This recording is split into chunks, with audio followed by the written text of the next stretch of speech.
Welcome to the Mind Body Strength Nerds podcast with Dr. Scotty Butcher, a licensed physiotherapist with a PhD in physiology. This podcast is for people with mind-body, psychophysiologic, or neuroplastic conditions, and for the practitioners who help them. NERD stands for neuroplasticity and emotional recovery discussions and stories. Are you ready? Let's fucking go. What's up, nerds? Welcome to episode 2. I am really excited, pumped, enthusiastic, all the great words to talk to you guys today about the mind, the body, the brain, the science, the philosophy, all the shit. This is a really fun episode. It's just me solo. We're going to bring some guests on here coming up pretty quick, but today is just me. And I take some time to riff on something that's really been a core of what I've been thinking about across the years of me calling my practice Mind Body Strength and what that actually looks like. I'm going to have some episodes in the future that sort of break down some other aspects. I'm going to talk about strength in the future as well and what that really truly means. But for today, it's about mind and the body and what does that actually mean? The mind sometimes can be interpreted as, I did something wrong. This is in my head. This is something that is, somehow I've created the problem in the situation that I'm in. And there is absolutely nothing that could be farther from the truth than that. So sit back, put on a coffee, enjoy this episode. I had a lot of fun recording it. So let's get into it and let's fucking go. So what the hell do we actually mean when we're saying mind-body in mind-body practices? So I've been using this phrase for years. In my practice, my writing, how I describe the work, all of that. I recently caught myself wondering, is this actually the right way to say this? Because when you dig into what's actually going on with someone with chronic pain, chronic fatigue, anxiety, IBS, or really anything that we talk about in this work or that I'm going to be talking about on this show, that mind part gets complicated really, really fast. So are we talking about the mind? Or are we actually talking about the brain? Or is it the nervous system? Or is it actually all in your head? Which it isn't, of course, but does the difference actually matter? And honestly, I really, really think it does. So because when we're looking at this, what we call something shapes how we think about it. And how we think about it shapes what we do with it. So what I'm going to do is let's kind of take a step back and actually look at what we're working with. So what is the mind? What is the brain? How do emotions fit into this picture? How does, you as the mind and the person fit into this? And when we talk emotions, are emotions even as mind-based or mindset-based or mental as we tend to assume? So my take is you're going to see is that emotions are actually far more physiological than most people realize. And obviously that's not the whole story, and that part gets left out, and we're going to talk about all of that. So let's back up. Let's start with the basics. We want to avoid some confusion here. Are the mind and the brain the same thing? They are not. The brain is physical. It's an organ. It's got neurons, chemistry, electrical signals, blood flow, something you can put in a scanner, measure, and study. And we do that. So it sits in your skull. It's part of your central nervous system, which is part of your body. So when we're talking about the brain is part of the body that we're talking about. So, should we be saying mind-body medicine, or is it brain-body, or is it really just body-body, or is it body? This is where my mind goes when I sit and I ruminate on things and go, what the hell is going on? So anyway, obviously, the brain is doing a lot of work, any given moment. Most of the stuff you're completely unaware of, and that is honestly really a good thing. Would you actually want to be thinking about how to regulate your breathing, your heart rate, digestion, threat detection, pain signals, like all the biochemistry that goes on in your body, all of the minute little reactions of all the cellular processes? That's a lot of responsibility for a human. Consciously, there's no fucking way that we could do all of that. So it's a really good thing that all this happens below the surface automatically without conscious input. That's the brain. Now, the mind, this is something a little bit different. This is not a physical object.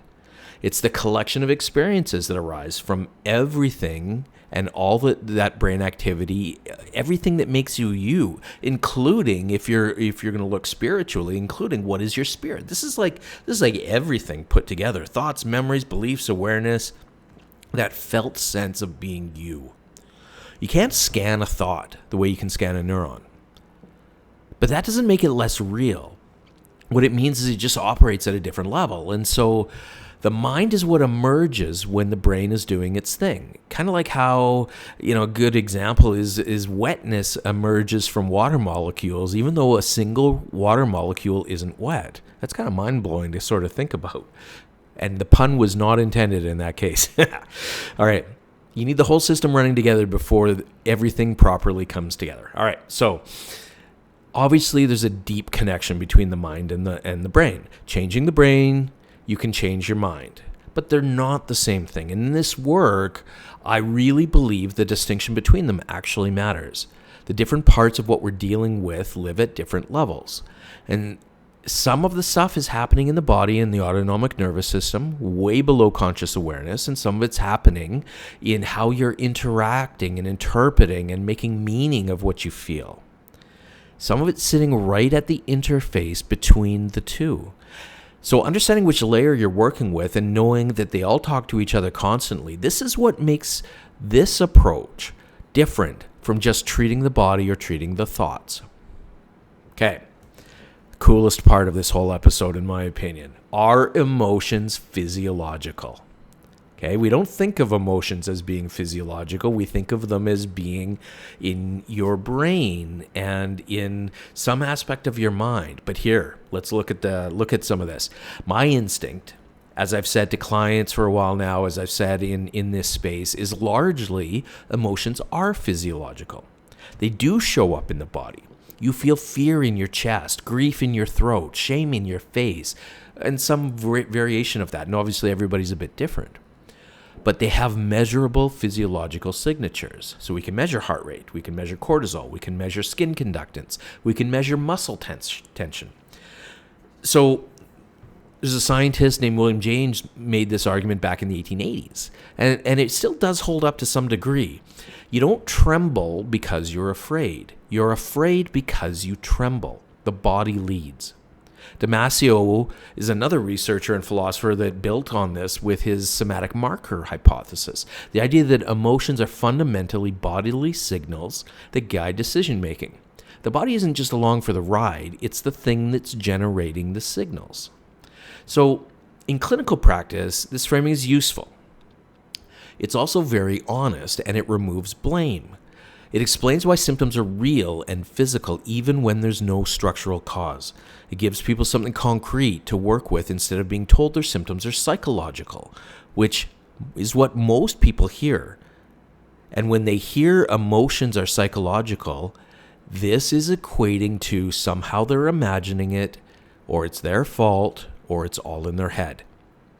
I want to be completely straight with you, because physiological emotions are what are really framing a lot of what I do here. So, physiological arousal doesn't always produce the same emotion, and this is the conundrum. So there's actually quite a well-known experiment. Schachter and Singer in the early 1960s, what they did is they gave participants an adrenaline injection. So what happened was they got an identical physiological state. This adrenaline is what causes the fight or flight, right? So there was this overall activation. The physiological state, again, was identical. But depending on the social context they were placed in afterward, some people felt this sense of euphoria and some felt angry. So, interesting. Same physiological response, but different emotion entirely. What was between that, between the physiological arousal and the actual emotional experience, it wasn't actually physiology, it was context. It was interpretation and it was meaning. And that's super important as we go forward in looking at what does this actually mean? Because we do look at emotions as being a physiological experience. That's like that's really important in what I'm doing and that what I get my clients to understand. So an argument that I really, really enjoy is Lisa Feldman Barrett's work. Her theory of constructed emotion argues that emotions aren't pre-wired programs that fire automatically when the right trigger shows up. They're actively built in the moment by the brain, and they integrate body signals with learned concepts, past experience, contextual predictions. The body provides this raw material, but the emotion is the construction. And the mind, in the sense of meaning making and interpretation, is part of that build, not something that sits outside and observes. So here's a cool distinction here. There is the core affect. This is the raw physiological layer. This is either pleasant or unpleasant, whatever, activated or calm, largely automatic, subconscious, largely body-driven. But then there's categorized emotion, that labeled meaningful experience. I'm angry, I'm ashamed, I'm grieving. That layer requires appraisal. It requires context.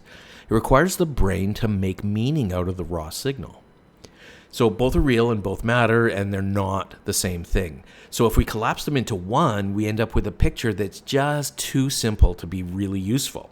So when I look at this, and the version that I land on, the one that I think can be defended the best, is that the body creates the conditions and the mind completes the picture. So you need both layers to understand what emotion is, and more importantly, to understand how we work with it when it's showing up as a symptom. So if emotions are built from both physiology and meaning making, how does that actually happen? Because it doesn't happen consciously. You don't sit down and decide, at least at the outset, decide what emotion to feel. It just happens. It just arrives. So how does this all work together? And this is where the work ties in with the pain reprocessing work and the nervous system work that I do with my clients and that we're talking about in this podcast. Predictive brain. It's one of the concepts that we really need to focus on. So your brain is not a passive receiver. It's not sitting there waiting for signals to come in from the body and the environment and then figuring out what to do with them. It partially does that, but it's actually running constantly ahead of the moment. It makes predictions. So it takes these signals and makes predictions about what is going to happen, what these sensations mean, what the level of threat is, and what response is needed.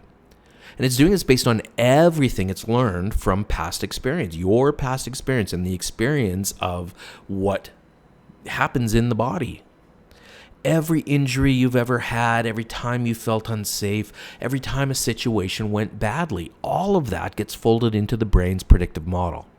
And that model shapes what you feel before your conscious mind has any say in it whatsoever.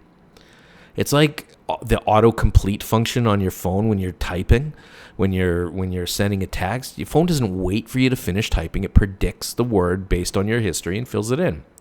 Your brain does exactly the same thing with the sensations, emotions, pain, and other symptoms. It finishes the sentence before the full signal has even arrived. And most of the time, this is awesome. This is great because we don't want to have to sit there and while something terrible is happening to us, try and figure that all out and be like, oh shit. Okay, so here's the bear. What do I do with it? Let me think about this. No, that prediction keeps us alive. That prediction says, okay, from a very efficient perspective, I know that this signal that I'm receiving based on the experience I've got is dangerous. And so I better get the fuck out. Okay. And that's what keeps us alive. That's our survival mechanism. Okay. So we're not going to process consciously every signal coming into our nervous system. And again, going back to what I said at the beginning here, we wouldn't want to do that for a million different reasons because there are millions of signals coming in at any given moment. So the brain filters, predicts, generates an experience that's good enough to navigate the situation. And then it learns from that. Now that's adaptive. The system is working as designed. But here is the problem. The problem is when this prediction gets calibrated towards danger. Now, this may be true. This may be true danger. It may be a past trauma. It may be past experiences. It could be an injury, a difficult relationship, childhood, where you learned that the world wasn't entirely safe in some way, shape, or form. And your nervous system and this part of your brain have learned that being in a true rest and repair or rest and digest, or what we would call parasympathetic state, is actually more dangerous than being in this fight or flight, because we need to be watching out. So in those situations, we have trained our experiences, not us, not purposefully, but our experiences have trained the brain to predict threat. In some of these situations, there is no threat, but we're still trying to keep alive, and that's the prediction, and that's where the prediction error can happen. These predictive responses, though, one thing that I say to clients all the time is that our nervous system doesn't speak in language. It speaks in symptoms: pain, fatigue, anxiety, nausea, 1,000 other symptoms.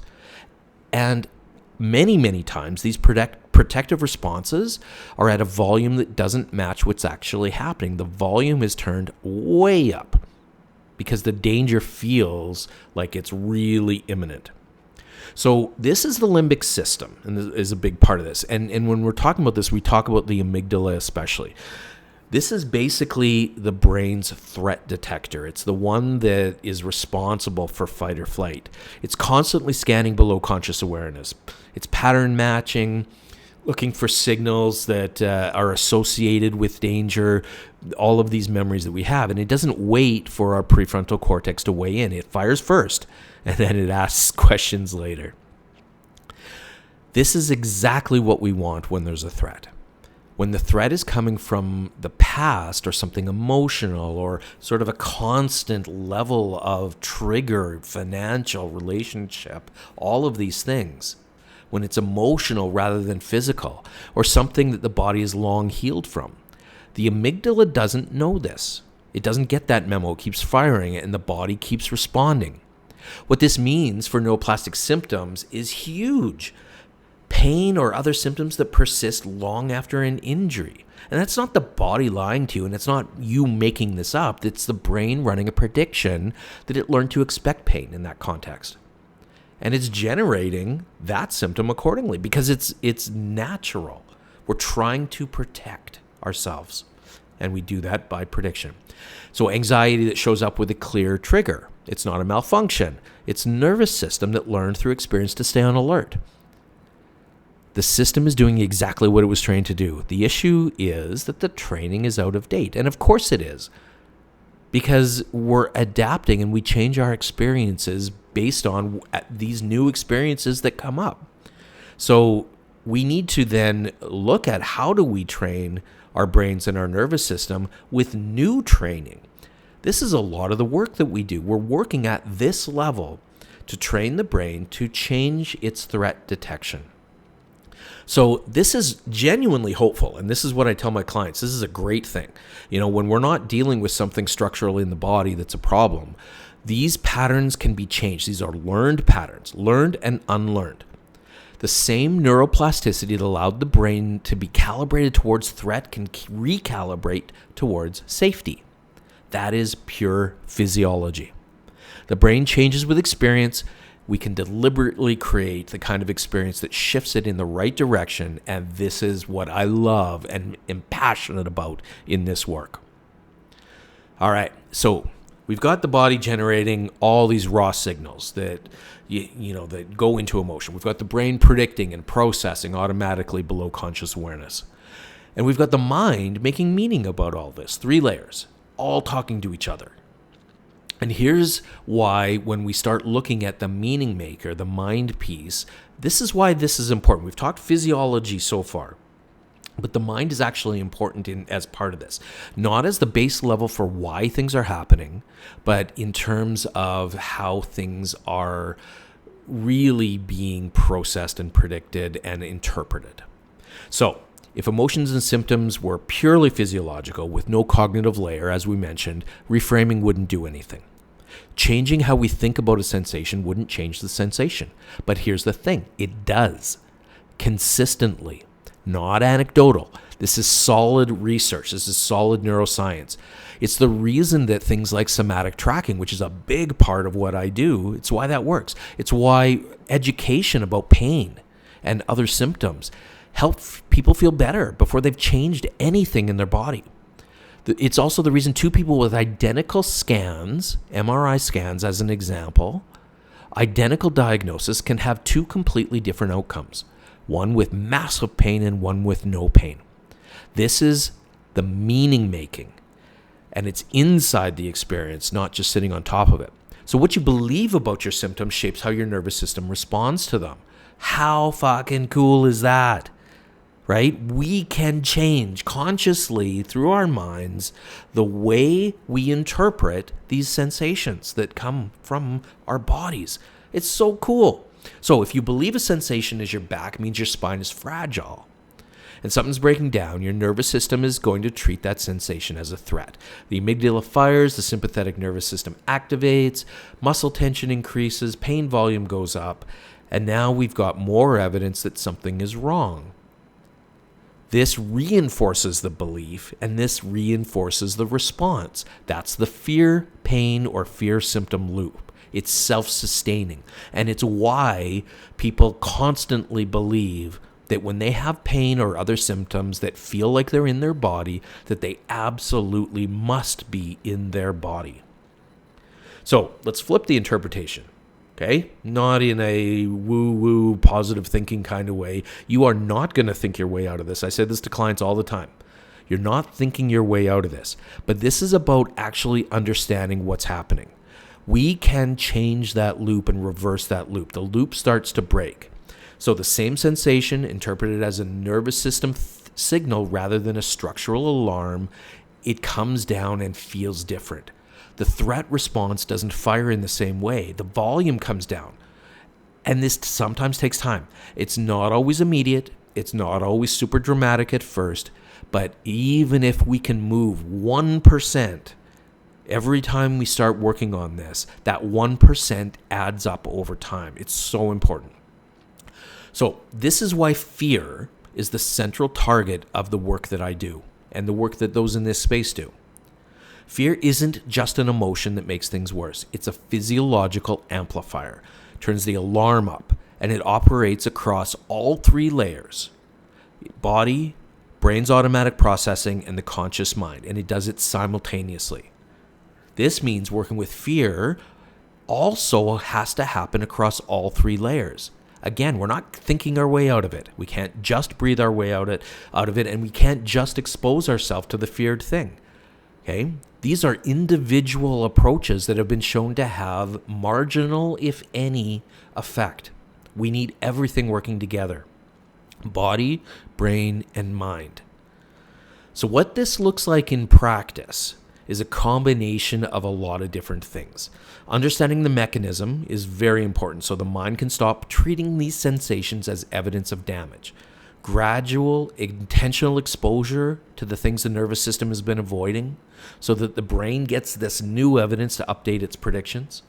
Nervous system regulation, breathing, gentle movement, connection, all sorts of nervous system work that we do so the body has a different baseline to work from. And emotional processing, because often the signal the nervous system is generating is pointing at something that hasn't been fully felt or expressed yet. So all of these threads come together. We can't look at them one by one by one. Now, here's the thing about the emotional processing piece. This is where the concepts of what I talked about earlier, the core affect versus categorized emotion, where these become clinically useful. So the raw physiological layer, the core effect, is what people notice first. A tightness, a heaviness, an activation that they're not really sure what it is. And a lot of people stop there. They notice the physical sensation and they either try to push through it or get rid of it. What's often more useful is staying with it long enough to let it become something, to sit with it and see what it's actually trying to tell you, to let the brain complete the construction. Because sometimes what's underneath the tightness is grief. Sometimes it's anger that never had anywhere to go. Sometimes It's a need that's been ignored for a very long time, a personal need. People pleasers that ignore what they need is a great example. And until we acknowledge these needs, until we bring this shit up and out, not stuff down, the nervous system keeps sending the signal. The body creates the conditions, the mind creates the picture, and healing tends to happen when both are in this conversation. So let's bring this all the way back now. What do I mean, and what do we in this world mean when we say mind, body? Okay, here's where I've landed. I think the term is good. It's also imperfect. It implies two things: a mind and a body sitting alongside each other, which makes it sound like they're separate, and they sometimes communicate. Now, this is not what happens. What we're actually talking about is one system with multiple layers. The body's physiology, the brain's automatic subconscious processing, and the mind's interpretation and meaning making. All three of these are running simultaneously. All three are influencing each other in both directions all the time. Pull on any one of them and you move the others. So, mind-body treatment, mind-body care, mind-body medicine is really nervous system care, nervous system medicine, nervous system therapy. It's learning to work with the whole system rather than trying to fix one layer while ignoring all of the others. So once you see it that way, a lot of the things that were confusing at the start, they start to make sense. I hear this all the time when I explain the nervous system and how it can cause all of these things that are going on. The most common thing that I hear from individuals are, oh, that actually kind of makes sense. Now, that's not true of everyone, because a lot of people need a lot more of the information first. But for a lot of people, this makes sense to them. It makes sense why pain can be real after an injury is healed, or without structural damage, or things that are, there might be structural damage, but it just seems like sometimes the symptoms are worse and sometimes they're other. When the weather changes, or, it's some sort of atmospheric change, or the time of year, the time of day, all of these things. This is also why emotions can show up as physical symptoms. It's why how interpreting a sensation can change the sensation itself. It's why the same history can produce very different symptoms in different people depending on what their nervous system has learned. It all fits together. So, what I want you to take from this episode isn't a framework to memorize. It's more of a permission. Permission to take the physical experience of your symptoms seriously, because they are. They are physical, they are real, and they are not imagined. But also, the permission to look at the other layers. What has your nervous system learned? What predictions is it running? What meaning are you assigning to what you feel? And what might be sitting underneath the signal that hasn't had a chance to be expressed, that needs to come up and out? None of that is your fault. None of that represents a problem or a weakness or anything along those lines. Honestly, this is really just how the nervous system works and how symptoms are produced. And if I could just get one person listening to this podcast go, symptoms are not purely one way or the other. Okay? This is how it works. And I find this super hopeful again. Not in a hype kind of way, not in a, hey, let's go change this. But honestly, in an evidence-based way, that none of this is fixed. You are not bound to be stuck with your symptoms forever. You are not bound with the degenerative changes, the bone on bone, the mitochondrial dysfunction, the blood clots, the chronic fatigue, the brain fog, all of this. None of it is fixed. The brain will change. The nervous system learns and unlearns. Predictions that were calibrated towards threat, with the right kind of experience and the right kind of support, they can recalibrate towards safety. That process does take time. It's also not linear, and it looks completely different person to person, but it is real, and it is something that I see in my work day in and day out. So, this is what we're going to be doing across this podcast and across you getting to learn a little bit about what I do and what nervous system healing really looks like. We're going to look at these one layer at a time, one story at a time, one episode at a time, and oh my God, am I excited. So nerds, thank you so much for sticking with me through this half an hour of really diving into some philosophy and some science and some really cool experiences. We're going to move forward here, and I am really looking forward to the next episode, so stay with me. Thanks for listening to the Mind, Body, Strength Nerds podcast. I know you found some value in your time here, so please like, comment, and subscribe to help me spread the word about the power of neuroplasticity.